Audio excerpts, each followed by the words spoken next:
Hello everyone, and welcome to RadioCSIRT English Edition, your daily appointment with cybersecurity news. I'm Marc-Frédéric Gomez, your French cybersecurity voice for today's threat landscape. It's Monday, November the 17th, 2025. You're listening to episode 488, live from Paris, France. In today's episode, a new multi-stage loader used by Dragon Breath to deploy an updated Gh0st RAT variant through PPL abuse and signed driver manipulation, large-scale impersonation campaigns delivering Gh0st RAT via multi-stage installers and cloud-hosted payloads, a coordinated Europol referral action day, removing thousands of extremist URLs from gaming platforms, disclosure of CVE 2000, 2536250 affecting IBM AIX and VIOS through a low-complexity RCE in the Nemesis subsystem, rapid expansion of the RondoDocs botnet, exploiting the unpatched XWiki CVE 2025-24893 for remote code execution, new data from Google showing Android memory safety vulnerabilities falling below 20% thanks to Rust adoption, and updated CISA guidance as Akira ransomware operators begin targeting Nutanix AHV environments. And if you are a new listener, feel free to subscribe to the podcast. We are available on Apple Podcast, Amazon Music, YouTube channel, Deezer, and Spotify.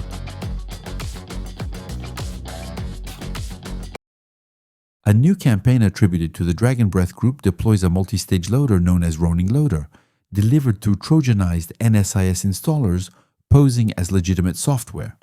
The infection chain combines several evasion mechanisms, including protected process light abuse to disable Microsoft Defender, a valid signed kernel driver for process termination, and an unsigned WDAC policy, blocking 360 total security and Hurong products.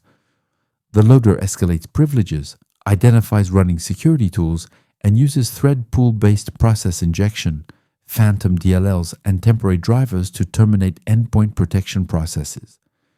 It then creates multiple directories, extracts embedded archives containing scripts and DLLs, and establishes persistence by leveraging system services such as trusted installer subsequent stages, inject an additional component into system processes and load npug.bin, which deploys the final payload, a modified version of Gh0st RAT. The implant communicates with an XOR obfuscated C2, collects extensive system information, and supports numerous commands including data extraction, clipboard manipulation, and shellcode injection. It also implements keystroke, clipboard, and window activity logging with automatic log rotation. In 2025, researchers described two closely related campaigns delivering Gh0st RAT through large-scale brand impersonation aimed at Chinese-speaking users. The first phase, Campaign Trio, ran from February to March 2025 and relied on more than 2,000 domain spoofing I4 tools, Youdao, and DeepSeek. These fake download portals all funneled victims to a small set of IP addresses and a single payload host serving zip archives with Trojanized MSI or EXE installers. The MSI files used custom actions to launch a secondary executable that downloaded and decoded an obfuscated binary, ultimately deploying Gh0st RAT, the final payload logged keystrokes, captured screenshots, provided remote shell access, downloaded additional malware, and maintained persistence via scheduled tasks and Windows Defender exclusions with encrypted C2 over TCP port 8080. The second phase, Campaign Chorus, started in May 2025 and expanded the lures to more than 40 applications, including enterprise messengers, VPNs, browsers, and gaming platforms popular with Chinese speakers. The infection chain evolved into a multi-stage process. An embedded VB script in the MSI reassembled and decrypted the next stage binary from split data inside the package. An execution relied on DLL sideloading using a legitimate signed executable, WSC proxy.exe, and a malicious WSC.dll.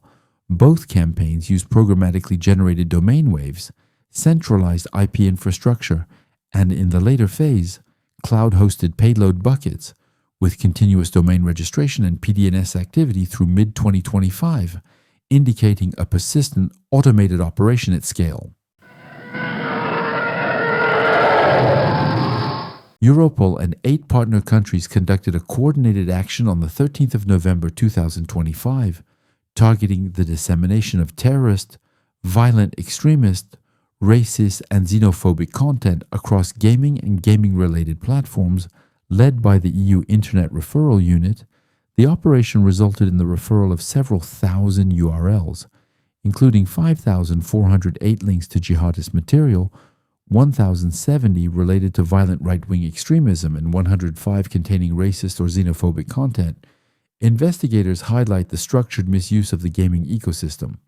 Recordings of violent scenes or reenacted attacks in 3D gameplay, enrichment with extremist symbols or chants, and redistribution on mainstream social media gaming-related streaming services and community platforms are also exploited to recruit minors or broadcast violent acts. The flagged content spawns live streaming platforms, video-on-demand services, community forums, and hybrid platforms combining gaming and social interaction. The action is linked to several ongoing investigations and coincides with the upcoming EU IRU Transparency Report, which outlines monitoring, referral activities, and public-private cooperation aimed at reducing access to terrorist content online. IBM has released patches for vulnerability CVE 2025-36250 affecting the Nemesis subsystem in IBM AIX versions 7.2 and 7.3 and IBM VIOS versions 3.1 and 4.1. The flaw, classified as CWE114, process control, allows remote arbitrary code execution through specially crafted requests. The attack requires no privileges, no user interaction, and has low complexity, although it does not grant privilege escalation. No active exploitation or public proof of concept has been identified, but the issue is network exploitable, making the vendor patches essential. IBM has published specific APARs for all impacted branches, including AIX 7.2.5, 7.3.1 to 7.3.3, and VIOS 3.1.4, 4.1.0, and 4.1.1. Full technical details and patch instructions are available in IBM's advisory. The Rondodox botnet is rapidly expanding by exploiting the critical CVE 2025-24893 vulnerability in XWiki. The flaw, rated CVSS 9.8, enables unauthenticated remote code execution through groovy injection in the SolarSearch RSS generation mechanism. Although patches were released in February 2025, versions 15.10.11, 16.4.1, and 16.5.0 RC1, many servers remain unpatched, and the issue has since been added to the CISA KEV catalog. Rondodox began targeting the flaw on 3 November 2025, with activity increasing steadily. Attacks are identifiable via characteristic user agents and payload names, with malicious scripts delivered from servers such as 74.194.19.1.52. Additional actors quickly joined. On 7 November, various infrastructures deployed coin miners through secondary payloads, with activity tied to IPs such as 172.245.241.123 and 156.146.56.131. Observed exploitation includes multiple reverse shell attempts, obfuscated scripts, targeted probes from cloud-hosted systems, and automated scans using nuclei to confirm compromise with simple system commands. The rapid adoption of this vulnerability by botnets, miners, and opportunistic scanners demonstrates how exploitation accelerates within days of initial abuse.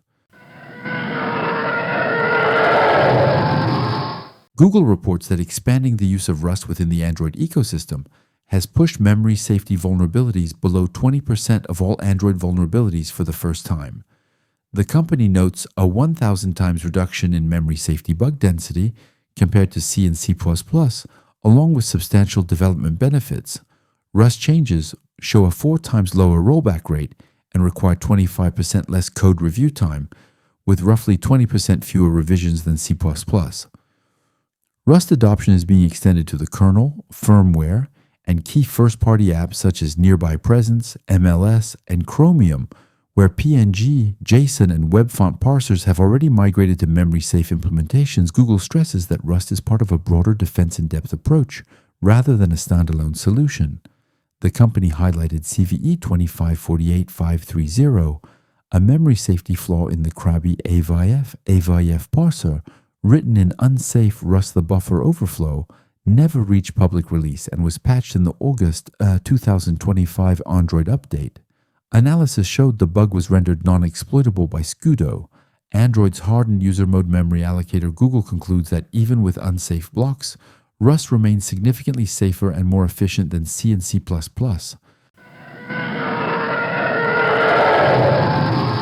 Akira, active since 2023 and linked to the Conti lineage, gains initial access through multiple vectors, particularly vulnerabilities in VPN appliances. The advisory highlights CVE 2024-40766, a critical issue in misconfigured SonicWall SSL VPNs, previously exploited by Akira and FOG affiliates. Additional techniques include the use of compromised VPN credentials, password spraying with tools such as Sharp Domain Spray, and SSH access obtained through compromised routers. Affiliates also exploit publicly known bugs, including CVE 2023-27532 and CVE 2024-40711 in Veeam backup components. Once inside, the attackers move laterally until they reach Nutanix HV environments, where they deploy encryption payloads, leading to the exposure and exfiltration of sensitive and business-critical data. The updated advisory includes new IOCs associated with these latest attacks. Ahead of Black Friday, UK authorities have launched the nationwide Stop, Think Fraud campaign to raise awareness about the rise in cyber-enabled scams during the holiday shopping period. The initiative, led by the Home Office and the NCSC, aims to provide clear guidance as online activity increases and scammers exploit urgency tactics such as fake limited time offers or claims of product scarcity. City of London. Police data shows that £11.8 million was lost to online shopping fraud between November 2024 and January 2025. Current scam activity includes fraudulent retail websites, insecure payment flows, and delivery-related phishing messages. The campaign highlights common indicators of online fraud and encourages the public to report suspicious emails, text messages, and fake merchant websites to the NCSC. Additional information is available via the Stop Think Fraud website. And that's the end of this Monday episode. I hope it provided clear and useful information. You can share your feedback by email at radiocsrt@gmail.com. All open source intelligence sources used for this episode are available on radiocsrt.com, as well as in the episode description. See you tomorrow for a new episode. Until then, don't think, just patch. Have a nice day. And today we have an amazing raclette in Paris with French RadioCSIRT listeners. See you soon.